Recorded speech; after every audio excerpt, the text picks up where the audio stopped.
Hey DP Beauties! Oh my god, I am bringing you guys a story time this week, okay? It's been a while since we haven't done a story time, and I think it's well overdue. I've been thinking about this particular topic, and I feel like it's going to be very interesting for you guys, okay? So, it's your girl Donna Prescott, CEO and founder of Donna Prescott Beauty. We're based in the Crown Heights area of Brooklyn, New York. And we bring you all the luxury hair services as well as luxury products. You know, we got the raw Indian virgin hairline and the luxury wigs. So I just want to say to all my DP Beauties that continue to follow me every week, welcome back. Welcome to all the new DP Beauties that I see coming in every week. Thank you guys. I appreciate you for following my content. And to the OGs, you know I love you. This is where my heart is with you guys. Thank you for following me and thank you for tuning in every week. So let's get into this topic. So today I want to talk about toxic work environments.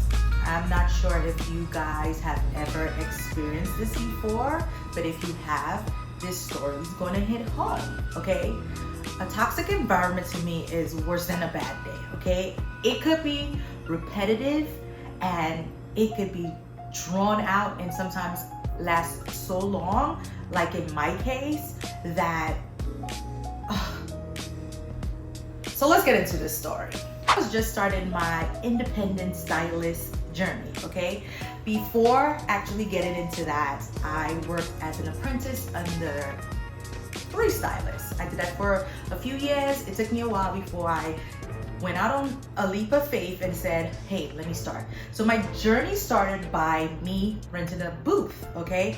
I put an ad in the newspaper and I got a response from a gentleman who had just opened up his salon, and he was holding interviews for stylists that wanted to rent a booth. So my first day when I went in for my interview was when I came into the first contact with this individual. Oh my God. So this is how we met, okay? I walked into the salon and I asked for the gentleman, and this stylist immediately looked like, you know, there was so much excitement into like who I was and what I was about and all of that. Now there were no red flags then for me. I just was like, okay, this is a very friendly stylist. So maybe, wow, I'm happy to, you know, come into a salon where the environment is pretty light, okay? So this stylist told me that the salon owner was not in as yet and I should have a seat. But in the meantime, this stylist decided to just dig deep into me. And that's when like my spidey senses started to go off. But still, I'm the type of person who's like, we are not gonna just judge, I'm sorry. We're going to just see how this plays out, okay? So this stylist goes into asking me like, okay, what's your name? What do you specialize in? Where are you coming from? And I'm like, okay. And then goes into sharing also what they do. And what really set it off for me was this stylist started explaining to me about every single person in the salon, right? So this stylist started saying that, well, this station, this person sits here and she does this. And this station, this person sits there, her name is this, she does this. The next station, and just broke down like everybody's history. So that's when I was initially like, oh my God, like, why are you sharing so much information? And I mean, the information was deep from the get-go. All right, anyway, I got to do my interview and I was approved to work in that salon, and I started my journey there. My first booth rental, and I think I did booth rental for about 4 months. So right as I started settling into the salon, I noticed that this individual was very consistent with the gossip, okay? And, you know, a lot of passive aggressive behaviors, a lot of like, they started portraying like characteristics of someone who was very drama-like. And, you know, during the first 4 months of me being in that salon, like I never really had a situation with this stylist as yet, but what I noticed was that this stylist would have drama with another stylist in the salon, and it'd be around just dumb stuff, but it was just always drama. And then that stylist would not be speaking with that other stylist, and I just don't want to say names, that's why I'm saying stylist, but maybe we should give this stylist a name. What would we call this stylist? We'll just say stylist X, okay? So stylist X would have drama with one stylist in the salon after another, okay? Stylist X moved on from one drama to the next, and it was always about the same thing: drama, gossip, jealousy. It even got to the point where sometimes the drama grew into sometimes almost turning into a fight. And I noticed this ripple effect of, you know, one stylist after the other having like a situation with stylist X. All right, I didn't think my day would come, but my day finally came, right? And I spent my first 4 months, you know, trying to build myself as a new stylist, getting new clientele, because I was starting from ground zero, right? And my focus was pretty much on those key points: getting training to become better skilled, and also building my clientele at the same time, because I was fresh off the boat, okay? And during that time, what I didn't realize was happening, the salon owner was actually, you know, watching and observing like my work ethics and how I moved in the salon and how I behaved. So 4 months into the journey, the salon owner presented me with an opportunity to become the salon manager, and that was the beginning of the downfall. All right, so once I became the salon manager, Stylist X was not happy, okay? Stylist X was like, hey, I know you longer than her. I've been here longer than her. We're supposed to be friends. Why would you just give Donna a promotion to salon manager?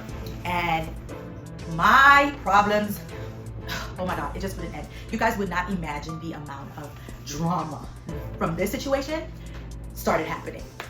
All right, so what was the first incident that I noticed? So now there's gossip going around the salon about me. There's these passive aggressive comments being made while I'm in the salon. You know, if I'm doing a client, you know, boldly and loudly, Stylist X would make a comment about the style, you know, just say something very rude, something very insultive, you know, about the situation, and just started making the work environment very dysfunctional for me. Now, I'm the type of person with a personality that's not very confrontational. So, you know, to me, I felt like, okay, to hold the peace, you know, don't really say nothing, keep your head low, you know, don't respond, mind your business that's paying you, and just stay focused on what's important. But that did not help. I tried to do that for the longest amount of time that I could have, but it did not help my situation. It just got worse. Oh my God, guys, like the harassment got so crazy. Like if I crossed paths with Stylist X on the street, it was comments thrown at me. It was name calling. It was just making these insultive remarks at me. And I was like, you know, ignoring this Stylist X is not helping the situation. So now I'm like, okay, maybe I should speak to the owner to have a conversation with Stylist X, which I did. And Stylist X was like, oh, you're gonna talk to the owner, like, you know, like she started calling me like pussy, and it's like, oh, you know, you run into complain and whatnot. But I'm like, I'm trying to not aggravate a situation, because it was escalating into a situation where Stylist X was becoming so aggressive. It almost seemed like Stylist X wanted to stir up enough drama for us to actually have a big blow up. So I remember one time I was going to the laundromat to wash my towels for my clients and whatnot, and I ran into Stylist X in the laundromat. As soon as I walked in, Stylist X was like, oh, there goes that, calls me this, oh my God, crazy name. I don't even know if I want to say it on camera. Stylist X called out the name so loud that it was very embarrassing to me, right?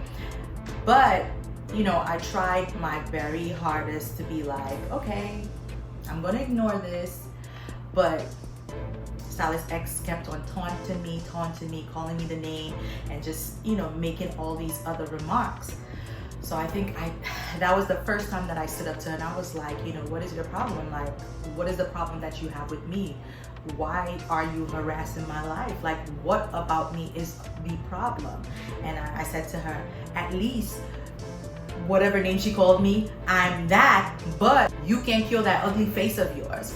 She was so offended by what I said. And I think also Stylist X was just surprised that, oh, you could respond? Oh, you're talking now? So it's like, okay, so it's on. Stylist X became more aggressive, because it's like, it almost felt like a challenge at this point, because it's like, all right, now since you're going to defend yourself, Donna, like, now I'm going to take it up a notch.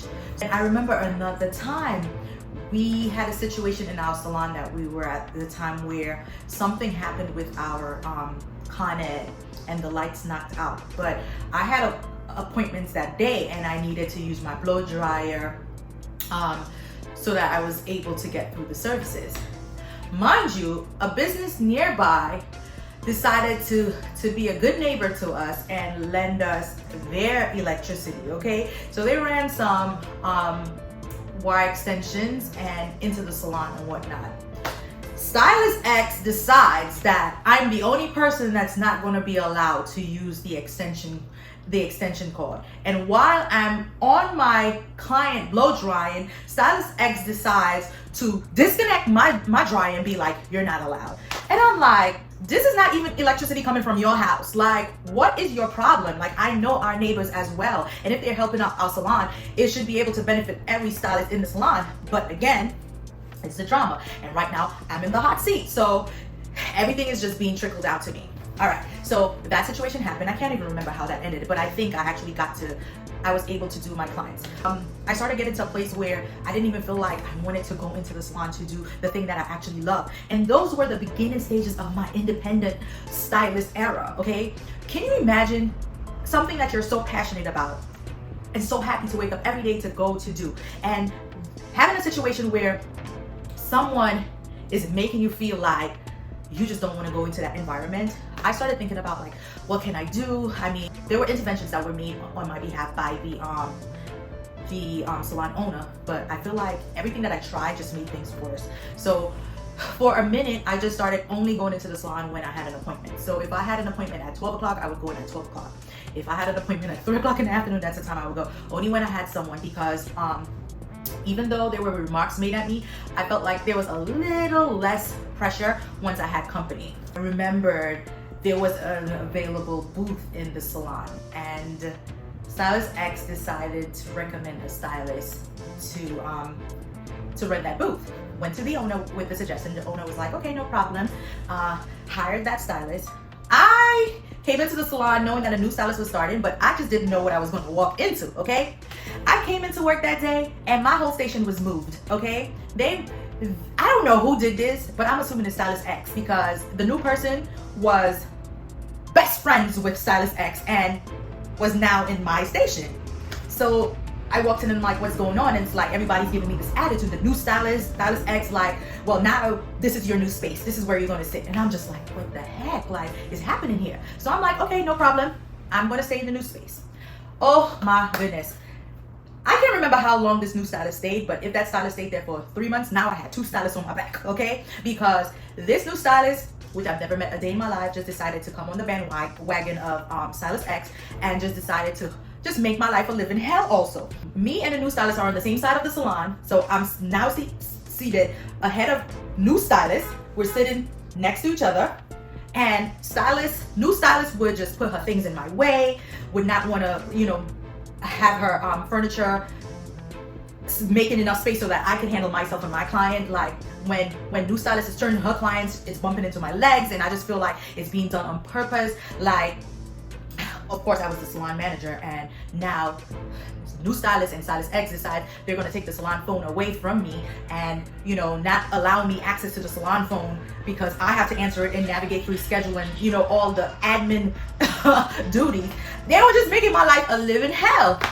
Oh my God. I even remember getting into an altercation with the new stylist, and I feel like it was just like hyped up by Stylist X, okay? So one day, new stylist just bumps into me, and I just was not having it, and I pushed her back, because I'm like, what are you doing? Like, are you nuts? Like, you're taking this too far right now. And I think that also surprised new stylist. So new stylist started hyping up herself like, what? You touched me? I'm gonna call my daughter to F you up, and blah, blah, blah. Just a whole bunch of drama. And I was like, oh my God. Now, mind you, inside, I'm just like, oh my God, you're about to beat me up in this store. I don't know what to do.